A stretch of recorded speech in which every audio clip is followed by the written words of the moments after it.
Bonjour, alors on va voir Bezrat Hashem ensemble un verset qu'on avait déjà vu auparavant, tellement extraordinaire ce verset, et on va ramener ce que nous explique le Rav Dessler, Bezrat Hashem, sur ce verset. Le verset il est dans Oshéa, c'est un prophète, il dit comme ça: Ki yesharim darke Hashem, vetzadikim yelchu bam, ou poshim yikashlu bam. Car les chemins d'Hashem sont droits, les justes y marcheront, et les fauteurs, Poshéa c'est un fauteur, yikashlu bam, vont trébucher dessus. Dans ce verset, on va essayer Bezrat Hashem d'expliquer donc de manière différente qu'on a vu la fois dernière, et le Rav Dessler nous donne un secret pour la vie. Dans ce verset, comme on a dit, il y a un problème. En fait, il y a deux problèmes, deux problématiques. Pourquoi? Ki yesharim darke Hashem. C'est-à-dire que les chemins d'Hashem, ils sont droits. Tzadikim yelchu bam ou poshim yikashlu bam. Les tzadikim sur ce même chemin, eux, ils vont utiliser ces chemins d'Hashem pour aller, mais c'est quoi dire quoi aller? Pour aller, c'est-à-dire que pour se réaliser, pour devenir, pour être. Et les poshim yikashlu bam. Et les fauteurs, ils vont trébucher sur ces chemins-là. La question, elle est simple. C'est quoi Sharim Darke Hashem? C'est quoi les Darke Hashem? C'est quoi les chemins d'Hashem? C'est quoi les chemins d'Hashem? Est-ce que dit Rav Dessler? Darke Hashem hen drachav banagato kfi shenitnu lanu lasigan. Les chemins d'Hashem, ce sont la conduite de Dieu qu'Hashem nous a donné à comprendre. Les chemins d'Hashem, ce sont les conduites de Dieu qu'Hashem nous a donné à comprendre. Kol ma shimagia le'asagatul mikol asavotan. Il dit Rav Dessler, tout ce qui nous arrive, tout ce qui arrive à notre compréhension, de tout ce qui nous entoure, ben asagot ha'sechel ou ben asagot ha'chushim, que ce soit des compréhensions intellectuelles, compréhensions chushim des sens, sensoriels, shluchei Hashem ema, ce sont des envoyés de Dieu, ce sont des messagers d'Hashem. Velechem limud yitnu lanu. Et ils nous ont été envoyés pour qu'on apprenne d'eux. Alors ça veut dire quoi? Qu'est-ce que nous dévoile le Rav Dessler? Écoutez bien. Ki yesharim darke Hashem. Les chemins d'Hashem, ils sont droits. C'est quoi darke Hashem? C'est quoi les darke Hashem? Il dit que les darke Hashem, c'est tout ce que Dieu se comporte avec nous, comment Dieu se conduit avec nous, et la compréhension qu'on va avoir de ces comportements de Dieu avec nous. En vérité, il dit, ce sont ce qu'on arrive à comprendre de manière intellectuelle ou ce qu'on arrive à comprendre avec nos sens. Donc vous savez, c'est quoi Darke Hashem? C'est la vie. C'est la vie. La vie qu'Hashem il t'a donnée s'appelle Darke Hashem. La vie, le monde que Dieu il a créé s'appelle Darke Hashem. Akadosh Baruch Hu, il va te mettre dans un monde, il va te donner la vie. Et Akadosh Baruch Hu, il va attendre que tu apprennes à le connaître. Maintenant, pour arriver à cette compréhension d'Hachem, pour arriver à comprendre Dieu, à savoir Dieu, Akadosh Baruch Hu, il nous a donné deux moyens. Un moyen intellectuel et encore une fois un moyen corporel. C'est quoi? C'est le sens. Les sens. C'est quoi les sens? C'est la vue, l'ouïe, l'odorat, d'accord, le toucher, tout ça. C'est la vie. Pour arriver à connaître Dieu, Dieu il t'a donné la vie. Les Darke Hashem, c'est la vie que tu lui as donnée. C'est quoi la vie que Dieu lui a donnée? C'est le monde terrestre que Dieu a créé et le monde métaphysique que Dieu a créé. Ça, c'est Darke Hashem. Maintenant, Akadosh Baruch Hu, il attend de l'homme que tout au long de son existence, à partir du moment où tu viens dans ce monde-là, Akadosh Baruch Hu, il attend de nous, à travers tous les messages qu'il va nous envoyer, physiques ou métaphysiques, que tu utilises ton intellect ou que tu utilises tes sens pour le connaître,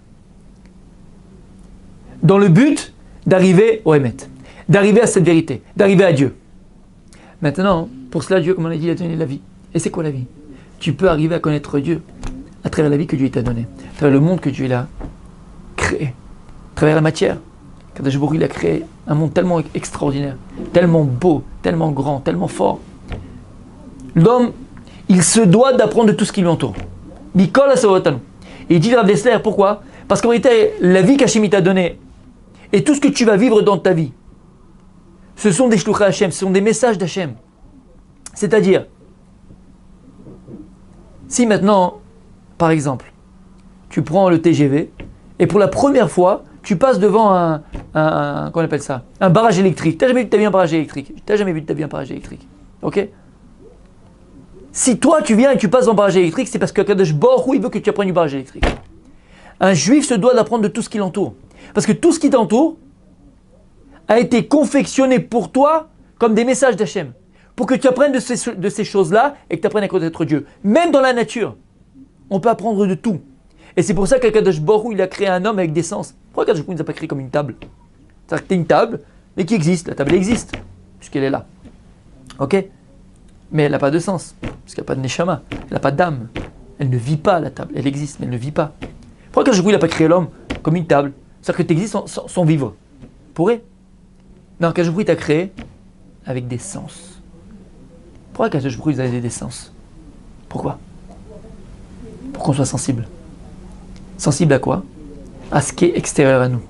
La table ne ressent rien. La table, tu peux la frapper jusqu'après demain matin, elle ne ressentira jamais rien. Elle ne te dira jamais aïe ou merci. Jamais. Pourquoi? Parce qu'elle ne sent pas. Parce qu'elle ne vit pas. Écoutez bien ce qu'on est en train de dire. La vie, c'est le sens. Sensoriel, dans le sens sensoriel, bien sûr. C'est-à-dire que lorsqu'une personne, chemiquement, elle est à l'hôpital, elle dit je sens plus mes membres, les médecins ils sont en train de courir, parce que là il y a un grave problème, on est en train de la perdre chimiquement. Pourquoi? Parce que toute cette sensibilité, c'est la définition de la vie. Kadosh Baruch Hu t'a créé avec des sens, pour que tu les utilises, il t'a donné la vue, pour que tu apprennes de ce que tu vois. Kadosh Baruch Hu, il va envoyer à chacun d'entre nous, il va confectionner pour chacun d'entre nous, ok, des choses que l'on va voir. Kadosh Baruch Hu, il ne va pas me faire voir ce que vous voyez, et ainsi de suite. Parce qu'à travers ce que Dieu il attend que je voie, Akadosh Baruch Hu, il veut que j'apprenne à le connaître. Écoutez bien ce qu'on dit. Pareil pour lui. Moi, je ne vais pas entendre des choses que je n'ai pas besoin d'entendre. Et tu ne vas pas entendre des choses que tu n'as pas besoin d'entendre. Chacun, Akadosh Baruch Hu, va lui faire entendre les choses qu'il a besoin d'entendre. Et quand est-ce que tu vas entendre? C'est ce que tu vas être sensible à ce que tu dois entendre. Quand tu vas utiliser tes sens. Ce que tu vois, utiliser tes sens. Donc Akadosh Baruch Hu nous a donné les sens pour être sensible. Parce qu'on ne peut pas acquérir la Torah, on ne peut pas rentrer dans la Torah si on n'est pas sensible. S'il n'y a pas cette sensibilité-là, cette sensation-là. La Torah, elle a deux propriétés, comme il dit le Rav Dessler. Il y a Chokhmat HaSechel, Chokhmat HaLev. Il y a l'intelligence intellectuelle et l'intelligence du cœur. Et l'un sans l'autre ne marche pas. Et si on reste avec une intelligence intellectuelle simplement de la Torah, sans l'intelligence du cœur, ça ne marche pas. Tu es comme une table dans la Torah. Tu existes dans la Torah, mais tu ne vis pas dans la Torah. Alors il dit quelque chose d'extraordinaire, Rav Dessler. C'est que tout ce qu'Akadosh Baruch Hu, il a donné dans la vie, matérielle et métaphysique, ce sont des moyens pour qu'on apprenne à le connaître. Plus que ça, tout ce qui va nous arriver dans la vie, ce sont des messages d'Akadosh Baruch Hu. Et lorsque je dis tout ce qui va nous arriver dans la vie, je dis bien sûr des choses qui nous arriveront de manière extraordinaire. Parce qu'il ne faut pas entrer dans la panique ou dans la paranoïa. Le type qui fait tomber son bout de pain, il dit « Oh là là, c'est pas normal ». Ou le type qui s'est lassé, il n'arrive pas à les défaire parce qu'il a fait un nœud, il dit « Oh, c'est pas normal, je vais avoir des problèmes aujourd'hui ». Ça, c'est de la débilité, c'est de l'imbécilité. Non, non. On parle de choses extraordinaires. C'est quoi quelque chose qui est extraordinaire? C'est des choses qui sortent de l'ordinaire. D'accord? Tu viens de te disputer avec ta femme, tu vas à l'arrêt de bus, et là, tu as un petit vieux que tu connais même pas. Il te regarde comme ça, toi, tu prends une regard comme ça. Et tout d'un coup, il commence à te faire un moussa. Sur quoi? Sur le couple. D'où il sort, je sais pas. Voilà. Ça, c'est extraordinaire. Ça sort de l'ordinaire. Mais là, il faut être sensible. Il y a des gens qui leur arrivent des choses extraordinaires dans la vie. Ah, insensible. Par exemple, tu viens de te disputer avec ta femme. Tu viens de lui dire un mot méchant. Tu l'as vexé. Non, mais ça va, elle va oublier. Ah, ça, j'ai pas pensé. Tu l'as fait mal. Tu l'as fait mal. Elle est sensible. Kadosh Baruch Hu, il a donné la sensibilité. Tant que tu es sensible, c'est que tu vis. Tant que tu es sensible, c'est que tu vis. Donc encore une fois, Kadosh Baruch Hu a donné toutes ces choses-là, en vérité pour que ce soit des messages. Ces Shluchei Hashem Ema sont des messages pour nous. Et en vérité, Kadosh Baruch Hu nous dit, on peut apprendre de tout. On doit apprendre de tout. Et tu dois apprendre de tout. Moi, une fois, pour l'anecdote, j'ai appris quelque chose d'extraordinaire du parc Astérix. Ça veut dire comment c'est? Le parc Astérix, tu as appris un truc extraordinaire. Un moussard un moussard extraordinaire du parc Astérix. Quel moussard? Écoutez bien. Alors, il y avait un journaliste qui est en train d'interviewer le directeur de Parc Astérix. Et il lui pose la question, il lui dit, dites-moi, en premier, quelle est la chose qui vous fait le plus peur le plus peur de quel pour votre parc? Qu'est-ce qui ferait que les gens ne viennent pas à votre parc? Voilà, c'est la question qu'il a posée. Alors vous avez dit quoi, vous? Alors certains ont répondu, vous pouvez répondre, l'accident. S'il y a des accidents, les types vont avoir peur, ils vont pas revenir au parc. Je sais pas moi, si les jeux, il n'y a pas de sensation, c'est pas des jeux qui font peur, c'est pas des jeux vieux, d'accord? Non. C'est ce qu'il a répondu. Il a dit, la première chose qui fait qu'un client ne revient pas, c'est quoi? C'est la file d'attente. Si l'attente est trop longue au jeu, on perd les clients. Alors le journaliste lui demande, alors comment vous faites? Comment vous faites quand voilà, par exemple le parc il peut contenir 2000 personnes, qu'on a 4000. Comment vous faites? 2000 personnes, c'est 1 heure de queue, 4000 personnes, 2 heures de queue. Comment vous faites? Il a répondu quelque chose d'extraordinaire. Il a dit, vous savez, il a dit comme ça, vous savez, dans le temps, il y a 2 temps. Il y a le temps réel et le temps ressenti. Le temps réel, c'est les 2 heures de queue que le type il fait. Il est là, il fait 2 heures de queue. El Malasot, c'est 2 heures. Mais il y a le temps ressenti. Ça veut dire, qu'est-ce qu'on fait? La queue en elle-même, la file d'attente en elle-même, elle n'est pas droite comme ça et tu ne vois pas le bout. Non, c'est en serpentin comme ça, en serpent. C'est-à-dire que tu ne vois pas la fin. Tu as toujours l'impression que tu vas bientôt arriver. Plus que ça, à chaque 100 mètres, 50 mètres, je ne sais pas, il y a des télévisions comme ça, avec des images, des photos, des clips, où les types ils regardent. À un moment donné, il y a Astérix Obélix qui arrive, il chante, il danse, il y a des glaces, il y a des machins. En vérité, le type, il a fait 2 heures de queue, ça c'est le temps réel. Mais le temps ressenti, c'est 1 heure et demie. Pourquoi? Parce que tu l'as occupé entre-temps. Extraordinaire. Tu peux apprendre du par Astérix, Rabibi. Il y a le temps réel, le temps ressenti. Dans la vie, c'est pareil. Lorsque tu es en train de faire des choses, d'accord? Tu as des obligations à faire. Par exemple, le type, il étudie le matin au collège. Il est au collège, il est en train d'étudier le matin la Torah. Ok? Il commence à 9 heures. Si maintenant, 9 heures, il est arrivé, et tout d'un coup, il voit, il est 1 heure. C'est pas possible. Et c'est pas, je viens d'arriver, 4 heures sont passées. Moi, je sais que quand je vais au collège, et que à 1 heure, j'ai l'impression que ça fait 2 minutes que je suis arrivé, je sais que j'ai étudié comme il faut. J'ai rempli mon temps, j'étais occupé. J'étais à fond dans le limoud. Mais si maintenant, après 9h, j'arrive à 9h, 9h15, j'ai déjà des sueurs, j'ai envie de me lever, j'ai envie de partir, le temps il passe doucement. C'est que je ne suis pas occupé à la Torah. C'est vrai dans tout. Lorsque le temps il passe vite, c'est que tu as occupé ton temps. Ça, c'est le temps ressenti. Tu as fait des choses. Mais lorsque le temps il est long, c'est que tu n'es pas occupé. Ou tu t'es mal occupé. Alors le temps il passe doucement. On peut apprendre de tout. J'ai appris du Parastérix. On peut apprendre de tout. Tout ce qu'Akadosh Baruch Hu nous envoie, il dit Rav Dessler, ce sont des messages d'Hachem. Ce sont des messages d'Akadosh Baruch Hu. Pour qu'on apprenne à le connaître. Kol drachav itbara banagato, siata dishmayahen bishvilenu, kedel elamel lanu et darka emet. Et donc, comme on a dit, tous ces darka Hachem, donc la vie que Dieu t'a donnée, la vie qu'Akadosh Baruch Hu nous a octroyée, c'est quoi? Ce sont le derech, le chemin, et donc les moyens par lesquels Akadosh Baruch Hu il nous permet d'arriver à quoi? Au Emet, à la vérité, à Dieu lui-même. Maintenant, qu'est-ce qu'on a dit? Qui est Sharim Darkei Hashem? Les chemins de Dieu, ils sont droits. Les chemins de Dieu sont droits. Et c'est quoi le chemin d'Hachem? C'est la vie que Dieu t'a donnée. Terrestre, physique et métaphysique. Quand je dis Yesharim, ils sont droits. Ça veut dire quoi, ils sont droits? C'est-à-dire que, imagine maintenant une personne, elle vient, elle te dit, dis-moi, comment je fais pour aller au supermarché? Oh, toi, t'es noir. Il dit, ah, tout droit, c'est là, en face. Tout droit, tu te trompes pas, tout droit. Pas te tromper. Deuxième, il arrive, il dit, excuse-moi, supermarché Franprix. Là, en face, tout droit, vas-y, tout droit. Les deux, ils y vont. Bon, toi, tu étais sur le chemin pour y aller, tout d'un coup, tu vas à la caisse et tu rencontres le type qui était là-bas. Ah, merci beaucoup. Voilà, moi aussi, je suis venu acheter mes légumes. Puis tu sors du Franprix et tu vois le type en sueur et tout. Il te attrape, mais c'est où? Mais c'est où Franprix? Tu dis, ben, ça va, je t'ai dit tout droit, tu veux pas te tromper? Il dit Rav Dessler, si je te dis que Yesharim Darkei Hashem, si je te dis que la vie qu'Akadosh Baruch Hu il a donnée, elle est droite, donc tu ne peux pas te tromper. Si tu vas tout droit, tu ne te tromperas pas. Qu'est-ce qui fait que un il arrive au Franprix, l'autre non?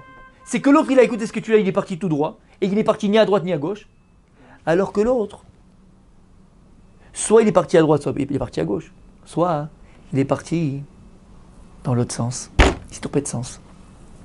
Il dit Rav Dessler Qui Yesharim Darka Hashem. Yesharim. La vie, c'est Yachar. Pour réussir dans la vie, pour se réaliser dans la vie, pour avoir la bracha dans la vie, pour avoir la bénédiction dans la vie, pour réussir dans tout ce qu'on entreprend dans la vie, réussir dans ton couple, réussir dans l'éducation de tes enfants, réussir dans ton travail, réussir dans ton niveau spirituel, dans ta Torah, pour réussir dans la vie. Yesharim Darka Hashem. La vie qu'Hashem nous a donnée, elle est droite, elle est claire. Bon, ça complique. C'est comme si maintenant on était au centre commercial. Type, il est au centre commercial. Vous savez, centre commercial, il y a les escalators. Type, il est au rez-de-chaussée, il veut monter au premier.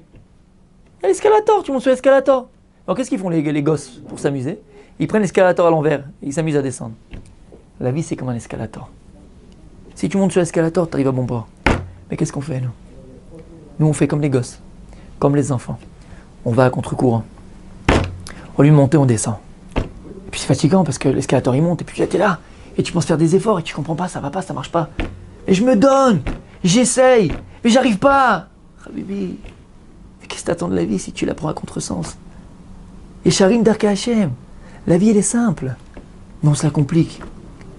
Kadosh Baruch Hu nous a donné des chaussures sans lacets. Nous, vous savez ce qu'on fait? Non seulement on change de chaussures, on prend des chaussures à lacets, mais en plus on fait 8 nœuds dedans. Et tu fais 8 nœuds, tu les as bloqués, après tu dis ah, j'arrive pas, ça marche pas. Dans mon couple ça va pas, mes enfants ça va pas, mon travail ça... Qui est Sharim Darka Hashem? Alors comment c'est possible? Si la vie que Dieu il t'a donnée, elle est Yeshara, c'est-à-dire c'est droit, c'est clair. Alors pourquoi on se gourre? Pourquoi on se perd? Pourquoi on n'arrive pas? Pourquoi on est essoufflé? Pourquoi? Tzadikim il Choubam, il est écrit dans le verset. Les tzadikim vont utiliser eux la vie, il Choubam, pour se réaliser, pour devenir, pour être, pour jouer le rôle qui est joué dans ce monde-là. Ou Posheim, ils cachent Choubam. Par contre, les Posheim, c'est quoi les Posheim? Les fauteurs, ils vont trébucher sur cette route-là, sur ce chemin-là, sur ces chemins-là. Vous savez que dans la Torah, pour appeler un fauteur, il y a plusieurs termes. Racha, c'est un fauteur. Choté, c'est un fauteur. Poshéa, c'est un fauteur. Quelle différence? Alors un Racha, c'est un fauteur, mais qui faute des mésides. Il fait exprès de fauter. C'est-à-dire qu'il le fait pour énerver Dieu. Ça, c'est un Racha. Un Choté, donc quelqu'un qui faute, c'est quelqu'un qui faute par Yetzerara. C'est-à-dire que c'est pas un mauvais type, mais le Yetzerara l'a pris, il est tombé, il l'a eu, il regrette après. C'est quoi un Poshéa? C'est quoi un Poshéa? C'est aussi un fauteur, mais c'est quoi un Poshéa? La Gemara dans Mesret Baba Kama, c'est le Talmud, pardon, nous dit, Baba Metzia, pardon, nous dit, donne un exemple, pour comprendre c'est quoi un Poshéa. Imagine maintenant, tu viens, et tu demandes à une tierce personne, une personne, de garder ta vache. D'accord? La Gemara dit comme ça. Voilà, tiens, il y a l'enclos, je te donne la clé, tu fermes, tu gardes ma vache. Donc il appelait chômeur, c'est un gardien. Maintenant le type, il prend la vache, il la met dans l'enclos, mais il oublie de fermer la porte. Et la vache, elle est partie, on a perdu la vache. La Gemara l'appelle Poshéa. Poshéa. Ça veut dire quoi? Pourquoi c'est un Poshéa? Parce qu'en vérité, c'est pas un fauteur qui a fait exprès. C'est pas un fauteur qui a fait parce que, ah, Yitzhara l'a pris. Non, parce qu'un Poshéa, c'est quelqu'un qui faute par erreur. C'est une erreur monumentale, mon pote. Non, je t'ai pris pour garder ma vache, t'as oublié le B.A.B.A. C'est comme si maintenant, tu es dans l'avion, tu vas atterrir à Roissy, Air France, d'accord? Le pilote, il a dit, voilà, attachez vos ceintures de sécurité, on a atterri à Roissy. Et puis tu es là, t'attends, ok? Et puis, l'irréparable. L'irréparable. L'avion, il touche le sol, boum! Ah zut. Le pilote a oublié de sortir les roues. Maintenant, le type, 25 ans de vol, 45 000 heures de vol, 3 aiglons ici, c'est l'aigle du ciel. Il a fait exprès? Non, c'était à refaire, il l'aurait pas refait. Mais il a fauté, c'est une faute. Faute professionnelle. Il a fauté, il a commis une erreur. La faute, c'est quoi? Il a fauté par erreur. Zut, j'ai oublié les roues. Donc c'est quoi un Poshéa dans la Torah? C'est quelqu'un qui faute par erreur. Et là, écoutez bien. C'est quoi fauter par erreur dans la Torah? Écoutez ce que dit Rav Dessler. Ou Poshim, c'est quoi les Poshim? Un Poshim babechira. Ikash lubam, dirchalim betarke Hashem lilmod mehem et hasheker bimkom haemet. C'est quoi les pochim? C'est quoi le fauteur? C'est quoi le flotteur dans ce monde-là? C'est quelqu'un qui faute par erreur dans ses choix. Voilà, c'est quoi un pocher? C'est quelqu'un qui faute par erreur dans ses choix. C'est-à-dire que c'est la personne qui fait toujours les mauvais choix. Ou qui fait pas seulement les mauvais choix, mais qui ne choisit pas. Parce que ça va de pair. On continue et on explique. Il dit Rav Dessler, Lo shayach la tête mirchol ifna bocher. Il dit c'est pas, c'est ça, ça commence même pas, c'est impensable de donner une embûche devant la personne qui choisit. Est-ce que Dieu maintenant il va te donner la vie, il va te mettre dans un monde, d'accord? Et dans ce monde que Dieu il te met, il te dit regarde, je t'ai mis dans un monde, mais tu vas galérer. Je vais te mettre à chaque coin de rue une embûche.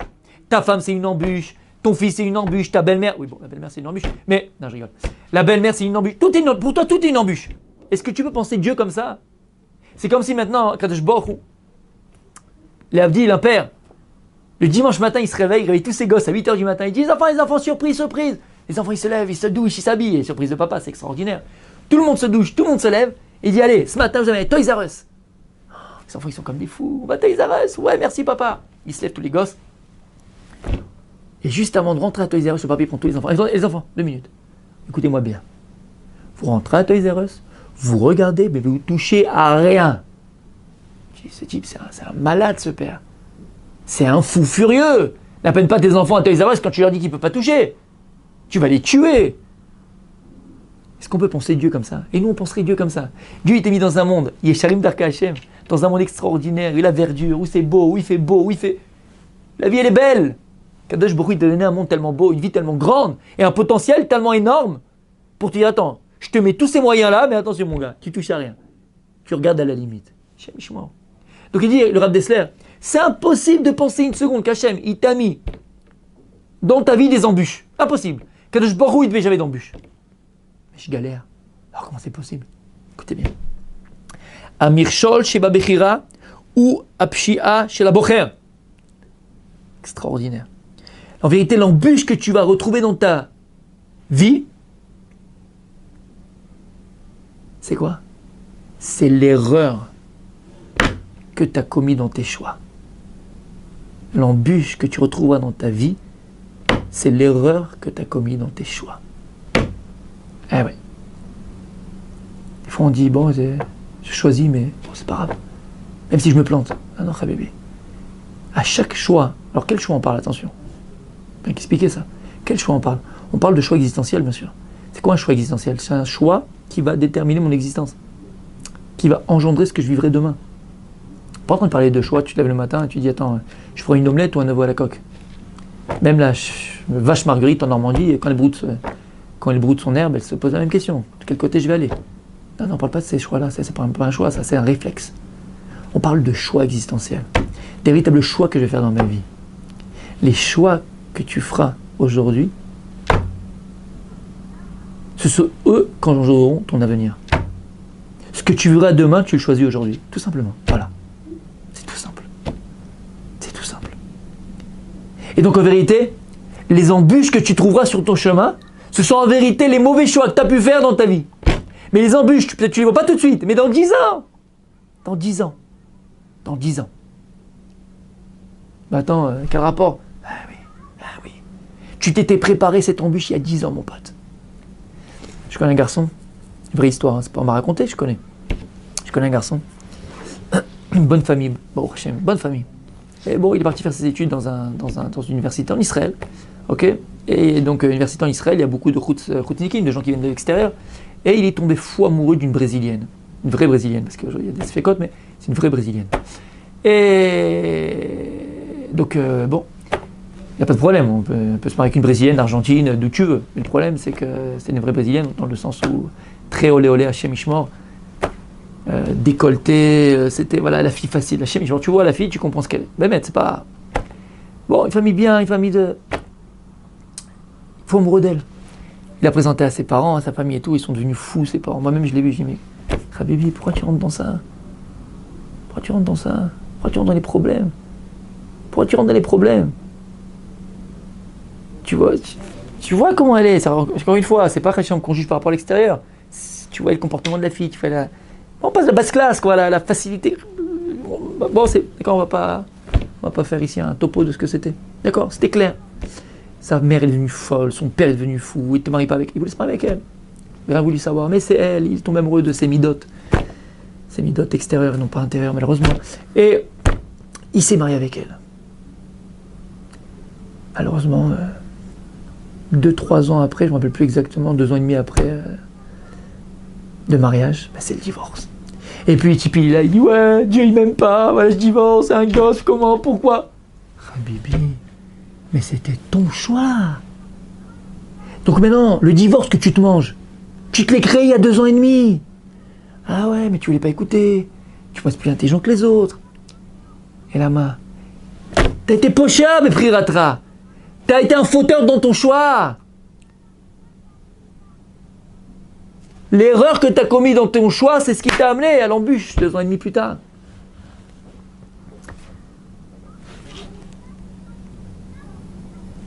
Aprira levada yakovat miwa tzadik ou miwa posha shel charetz sonotav achre shriut libo. Et dit Rav Dessler qu'en vérité, qu'est-ce qui va fixer une personne si elle est tzadik ou poshéa ou pas, ou racha? C'est son choix. C'est tes choix. C'est tes choix qui font ce que tu es. C'est tes choix qui font ce que tu es. Akadosh Baruch Hu, il a créé un être unique qui s'appelle l'homme. L'homme qui a un corps, qui a une force extraordinaire. À tel point qu'Akadosh Baruch Hu, lorsqu'il a créé l'homme, c'est écrit dans les versets Betselem Elokim Baraoto. Akadosh Baruch Hu, il a créé l'homme, Betselem Elokim. Avec cette image de Elokim. Mais Dieu, il n'a pas de corps, il n'a pas d'image Hachem. Il dit le Reb Chaim Volojin. C'est quoi Betselem Elokim? Dieu, il a plusieurs noms. Ce n'est pas des noms qui le définissent, ce sont des noms qui nous permettent de comprendre comment Akadosh Baruch Hu se conduit à un moment donné. Donc Elokim, c'est quoi? C'est quoi le nom Elokim? Baruch Hashem Elokeinu melech haolam. Bereshit bara Elokim. Il y a écrit au début, la création du monde, Dieu a créé le monde avec le mot Elokim. Bereshit bara Elokim. C'est quoi Elokim?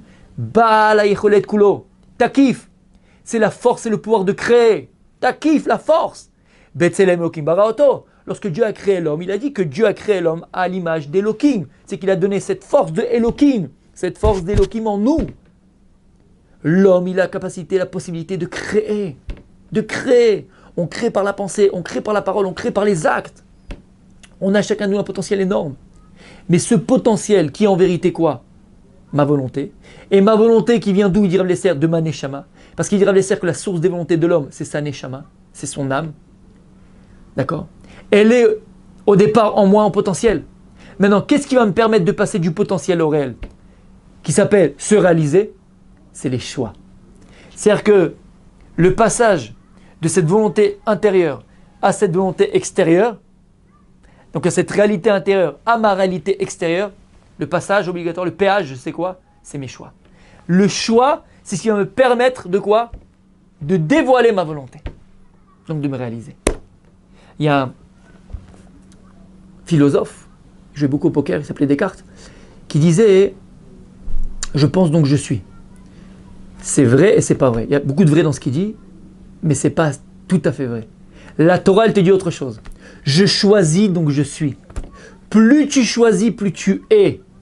Parce que plus tu choisis, plus tu dévoiles ta volonté. Et la volonté, c'est ce que tu es. Et ce que tu es, c'est un neshama. Donc à partir du moment où tu choisis, tu dévoiles ta volonté, donc tu dévoiles ton moi intérieur, donc tu te réalises à l'extérieur. Ça s'appelle exister, ça s'appelle être. Je deviens, je me réalise, je suis, et je fais. Et je fais. Donc si on a compris ce principe super important, donc en vérité, qui est Sharim Darkei Hashem? Les voies d'Akadosh Baruch Hu, elles sont droites. Les chemins d'Hachem, ils sont droites. Et c'est quoi on a dit Darkei Hashem? C'est quoi les chemins d'Hachem? C'est la vie que Dieu t'a donnée. Mais il y en a plusieurs, parce qu'on n'a pas tous la même vie.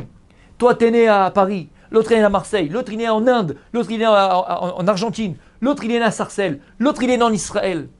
Qui est Sharim Darkei Hashem? Puis Sharim, il y a plusieurs Darkei Hashem, il y a plusieurs vies. On n'a pas la même vie. Et chaque vie, elle est unique. Et c'est pour ça que pour chaque vie unique, Akadosh Baruch Hu, il va te concocter pour toi, des messages tout au long de ton existence que tu vas devoir et que tu auras l'obligation de capter avec tes sens, ta vue, ton oreille, le l'ouïe, et avec ton intellect pour y réfléchir. Pourquoi? La date est Hachem, pour connaître Dieu. Et c'est quoi en vérité connaître Dieu? Connaître Dieu, c'est arriver à savoir et à comprendre ce qu'Hachem il attend de moi. C'est quoi mon tafkid? Pourquoi je suis ici? Pourquoi je suis venu sur terre? Pourquoi Hachem m'a donné la vie? Pour cela maintenant, il faut que tu t'explores. Le plus grand explorateur, c'est pas Indiana Jones. C'est toi. Kadosh Baruch Hu t'a créé un monde et tu vas devoir explorer ce monde-là. Le seul moyen qu'on a pour explorer notre monde et donc savoir ce qu'on veut en vérité, c'est quoi? C'est les choix. Les choix qu'on va faire. Parce que les choix que tu vas faire aujourd'hui vont forcément engendrer demain. Et tout ce que tu vivras après sont simplement des conséquences de tes choix. Regardez, des fois avec un petit choix, un petit chouïa, comme on dit, un petit choix. Tu fais un choix, regarde tout ce que ça va pouvoir engendrer. Une jeune fille par exemple, elle se trouve dans un séminaire. Et maintenant elle est dans un séminaire, cette jeune fille, et elle se dit alors, je fais quoi de ma vie? Est-ce que je vais épouser quelqu'un qui tue toute la journée, quelqu'un qui ne tue pas toute la journée? Dans les deux cas, tu seras une fille extraordinaire, et dans les deux cas, tu vas te réaliser. Mais tes choix ne sont pas les mêmes. C'est-à-dire que ta vie ne sera pas la même après. Pareil, dans tous les choix que je ferai aujourd'hui, sache que le choix que je ferai aujourd'hui va déterminer ce que je ferai demain. Si maintenant on te propose une place, ok? On dit voilà, je vous propose une place à Saint-Tropez, ok? Tu vas vendre, comment on appelle ça, des tubes de bronzage, anti-bronzage. C'est une nouvelle marque, 5 000 € par mois. Tu vas ou pas? Il faut déménager là-bas de pavé, déménager d'un endroit où il y avait Torah, tu étais protégé. Bon, écoute, 5 000 € par mois, je fais ça qu'un an, je mets un peu de côté, pourquoi pas, tu te montes la tête, après je pourrai aller en Israël, faire la LIA, ce sera plus facile, ce sera plus simple. Ouais, t'as choisi. Elle va s'entreper avec ta famille. Puis le club de bronzage, une fois il y a une fille qui vient, une femme. Écoutez, je peux mettre dans le dos peut-être? Non, je peux pas. Première fois tu dis non, deuxième fois tu dis non, troisième fois tu dis oui. Et tes enfants ils vont à l'école. Et toi qu'est-ce que tu vois? Qu'est-ce que tu fais? Et puis après tu dis, mais mon fils il est parti en cacahuète. Alors ma fille elle est avec un arabe. Qu'est-ce que tu fais mon gars? Essaye de voir qu'est-ce qui a amené cette conséquence-là. Très souvent on va se rendre compte que ce sont les choix qu'on a fait au préalable. Les choix qu'on a fait et l'erreur que j'ai fait dans mes choix. La pshia, pachata, t'as fauté par erreur dans tes choix. Les conséquences, ça peut être grave. La Torah, elle te dit, je choisis donc je suis. Plus tu vas choisir, plus tu vas être. Et plus tu vas apprendre à choisir, plus tu feras à chaque fois les bons choix. Pourquoi? Parce qu'en réalité, Akadosh il attend une chose. Qui est Shaim Darka Hashem? Les chemins d'Hachem, la vie que Dieu t'a donnée, elle est claire. C'est clair, le vrai il est clair. Le bon il est clair. La bracha elle est claire. La Torah, vous savez par quoi? Quelle lettre elle commence, pardon? Bereshit bara Elokim et Hashem et Haaretz. Bereshit. Le Midrash nous dit que toutes les lettres de la Torah sont venues chez Hashem. Kadosh Baruch Hu, je t'en supplie. Commence ta Torah par moi. Commence la Torah par moi. Kadosh Baruch Hu, il a dit au Guimel, non, pas par toi, ni par toi, ni par toi. Le Aleph, il dit, Kadosh Baruch Hu, moi la première, pourquoi? Il dit, non, toi, je t'ai réservé Anochi, Hashem Lokecha, dans la Seret et Librot. Les 10 commandements, je commencerai par toi. Dieu, il a commencé par la lettre bête. Pourquoi Dieu, il a commencé par la lettre bête? Bête, c'est Beracha. La bracha, c'est le bête. Pour nous apprendre, à chacun d'entre nous, que le monde que j'ai créé, il te dit, Kadosh Baruch Hu, le monde que j'ai créé, c'est ton monde que je t'ai créé, à toi personnellement. Il est Mevorach, il est béni. Il est béni. En vérité, on sait tout ce qu'il faut faire pour que notre couple, ça marche. On sait tout ce qu'il faut faire. Sois plus gentil, sois tendre, sois à l'écoute de ta femme. Fais-lui des cadeaux. Bien sûr, gâte ta femme. Ne mens pas, sois honnête, sois fidèle. Ça marche. Pareil, la femme avec son mari. Pour l'éducation de tes enfants, bien sûr. Sois présent. Investis-toi pour tes enfants. Sois à l'écoute de tes enfants. T'en as beaucoup d'amour. Ça marche. Dans ton travail, viens à l'heure. Sois consciencieux. Prends les initiatives. Il va t'augmenter. Yesharim Darka Hashem. La vie que Dieu nous a donnée, elle est claire. La vie, elle est claire. On se la complique. On prend l'escalator à contresens et on est fatigué. Et on est fatigué, on est crevé. On fait les mauvais choix. Parce qu'en vérité, on ne choisit pas. Parce qu'un mauvais choix, c'est jamais un choix. Pourquoi? Parce que si c'était tellement clair pour nous que le bon, le vrai, l'essentiel, la vie qui va me permettre de me réaliser BME, de faire des grandes choses, c'était clair. Mais je ne choisirai jamais la mort, la lourdeur, la rastra. Jamais. Donc en vérité, ce n'est pas un choix. C'est comme si maintenant on allait se promener tous ensemble là, sur le Golan, dans les montagnes, dans les Alpes. Tout d'un coup, on arrive devant un ravin. Et puis je vous dis tous, allez, on y va, on continue. Qui c'est qui me suit? Personne. Pourquoi personne ne me suit? Vous verrez le ravin. Il est fou celui-là, vas-y tout seul, mon gars. Vas-y tout seul, on te suivra après. Pourquoi? Parce que tu vois le ravin. Il dit, Rav Dessler, c'est exactement ça. Parce que tu vois le ravin. Mais lorsque tu vois pas que c'est un ravin, tu penses que tu as le choix. Mais la femme de ton voisin, c'est un ravin.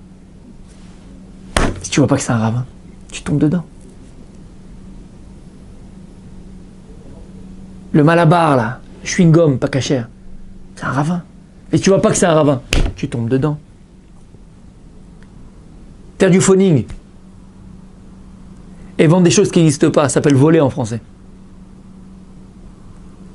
Bon, ça va, c'est vrai, mais bon, après j'aide beaucoup de yeshiva avec ça. Puis j'aide des pauvres, et puis je fais des dons à la synagogue, j'aide des kolélim, j'aide des femmes. Tu t'es pris pour Robin des Bois, toi ou quoi? Puis quand tu percheries dans les films, c'est Robin des Bois. Voler les riches pour donner aux pauvres, mais où c'est permis? Bon, toi tu voles même pas les riches, toi tu voles même les pauvres, mais c'est pas grave. Mais où c'est écrit ça, que tu as le droit de voler les riches pour donner aux pauvres? Où c'est écrit? Nulle part. Donc en vérité, si pour toi c'était clair que c'était du vol, tu volerais pas. Comme tu voles pas ton frère, pour l'instant. Parce que le vol amène au vol. Donc c'est ça le problème. Le problème, il est que on croit qu'on a le choix dans le mal. On croit que lorsqu'on est dans le mal, on a choisi le mal. Non, tu n'as pas choisi. Parce qu'il dit, le Rambam, la volonté véritable d'un juif, c'est faire la volonté d'Hachem. C'est faire la volonté d'Hachem. Pourquoi? Parce qu'on est fait d'un corps, il fait d'une âme. L'âme, c'est quoi? C'est Chelek Elokim Ima'al. C'est une parcelle divine, c'est Dieu lui-même. Donc si maintenant il dit Rav Dessler que ma volonté, la source de ma volonté, c'est Meneshama, et que Meneshama, c'est Dieu lui-même. Donc en vérité, ma volonté, ce que je veux, c'est ce que Dieu il veut. Donc tu ne veux pas vouloir quelque chose de mauvais, puisque Dieu veut que du bon. Ah oui. Donc en vérité, qu'est-ce que tu fais toi lorsque tu veux du mal? En vérité, tu ne veux pas, tu as envie, parce que c'est pas vouloir, tu as envie, parce que l'envie s'appelle du corps, on appelle des désirs, c'est les plaisirs, les pulsions, tu as la pulsion vers le mal. Tu prends ce flux de vie que Dieu il t'a donné, qui s'appelle la Neshama, qui s'appelle l'âme, ok? Et qu'est-ce que tu fais? Tu le voles. Et tu fais bifurquer cette volonté de vie, qui est normalement pour te réaliser. Il y a le choubam, pour marcher dans la vie, pour se réaliser, pour devenir, pour être. Et là, tu le voles, pour voler, pour mentir, pour être infidèle, pour être malhonnête, pour assurer tes pulsions, tes passions. Et tu crois que tu choisis. Tu choisis pas, tu voles. Tu es dans le non-choix. Et le seul moyen, en vérité, le seul moyen de se libérer de ces pulsions, de se libérer de ces mauvais choix, de se libérer de toujours ces erreurs qu'on peut faire, après desquelles on se plaint. Ça marche pas, j'arrive pas, pourquoi? Regarde. Non. C'est pas comme ça que ça marche.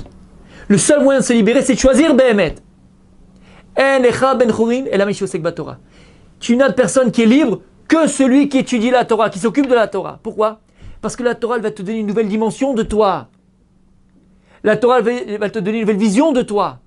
Et quelle vision? Une vision juste de toi-même. Et donc, à partir du moment où tu auras une vision juste de toi-même, tu vas arriver aussi à juger de manière juste ce qui est à l'extérieur de toi. Et donc, la Torah va te remettre les valeurs. Elle va te remettre les priorités. La Torah va te mettre la vérité. Elle va te remettre sur cette yashrout, sur cette droiture qui est en vérité innée. Innée. Cette droiture, elle est innée chez tout le monde. Même chez les Umot Olam, même chez les nations du monde, cette droiture, elle était innée. Vous allez à Paris, parce que je viens de Paris, Sarcelles, dans les vieilles écoles qui existent encore en France, mais les vieux bâtiments d'écoles françaises, il y a encore écrit école de filles, école de garçons. C'est encore écrit, maintenant c'est mélangé. École de filles, école de garçons. Pourquoi? Il y a 70 ans, quand les parents à 60 ans sont venus de Tunisie, ou du Maroc, ou d'Algérie, okay, c'est filles à part et garçons à part à l'école. Pourquoi? Parce qu'il y avait cette yashrout, il y avait cette droiture d'esprit naturelle, que si tu mets un gosse de 15 ans avec une fille de 15 ans dans la classe, ils sont rentrés à 2, ils sortent à 3, c'est clair. C'est la yashrout. Même chez les goïms, il y a des lois qui protègent le couple contre l'infidélité. Même chez les goïms, même dans les Umat, même dans les nations, c'est comme ça. Il y a une yashrout. Je ne dis pas goïm dans le sens péjoratif du terme, je parle des nations. Parce que c'est pas péjoratif goïm. Même ça, il faut le savoir. Goï, c'est un peuple, c'est tout. Nous, on appelait goï kadosh, les peuples juifs. Ok? Donc, en vérité, Yesharim Darkei Hashem. C'est Yachar, c'est clair, il n'y a même pas de safek. Il n'y a même pas de doute sur ça. Alors c'est ça. On a passé les fêtes de Rosh Hashanah. On a passé les fêtes de Kippour. On a passé Sukkot. On arrive à Hoshana Rabbah. Où là c'est scellé. L'année est scellée pour nous. Akadosh Baruch Hu, il scelle l'année. Dans la Chassidut, c'est jusqu'à Hanouka. C'est scellé maintenant. À quoi il faut revenir? Avec quelle nouvelle année on va commencer? C'est quoi? Avec le choix. Je redeviens maître de mon existence. Je redeviens maître de ma volonté. Parce que je choisis, donc je suis. Plus je vais choisir, plus je vais être. Plus je vais choisir, plus je vais apprendre à choisir. Plus je vais apprendre à choisir, moins je ferai d'erreurs. Moins je ferai d'erreurs, plus je prendrai l'escalator dans le bon sens. Pour monter, et pas pour descendre. Plus je vais avoir la bracha, la bénédiction dans ma vie, plus je vais réussir dans mon couple, plus je vais réussir dans tout ce que j'entreprendrai. Plus je choisis, plus je suis. Alors, Bezrat Hashem, je nous souhaite et je vous souhaite, chacun d'entre nous, Bezrat Hashem, qu'on revienne à nous-mêmes. Revenir à soi, c'est revenir à sa neshama. Sa neshama, c'est sa volonté. Savoir ce qu'on veut vraiment. Et en fonction de cette volonté profonde et véritable qu'est la nôtre, alors faire à chaque fois, Bezrat Hashem, les bons choix. Au revoir.